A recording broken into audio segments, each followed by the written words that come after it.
అందరి ప్రాణాలు యమధర్మరాజు గారు తీస్తారు. యమధర్మరాజు గారి పేరు చెప్తే అందరూ భయపడతారు. కానీ మార్కండేయుడు శివలింగాన్ని కౌగలించుకొని నన్ను ఇప్పుడు నువ్వేం చేస్తావు అని అనలేదు.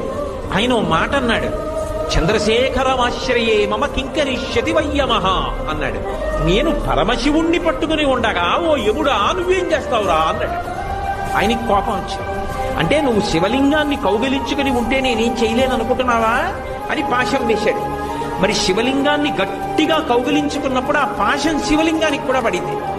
పడేటప్పటికి చూశాడు శంకరుడు, నన్ను నమ్ముకుని నన్ను పట్టుకుని నేనుండగా నువ్వు ఏమీ చేయలేవంటుండగా పాశం వేస్తావా? అంతే ఎడంకాలెత్తి తన్నాడు యమధర్మరాజు గారి యొక్క వక్షస్థలం మీద. అందరినీ చంపే యముడు మరణించాడు. ఆ మరణించినప్పుడు దేవతలందరూ వచ్చి స్తోత్రం చేస్తే మళ్ళీ బ్రతికించాడు యమధర్మరాజుని. నా భక్తుల జోలికి వెళ్ళాడు.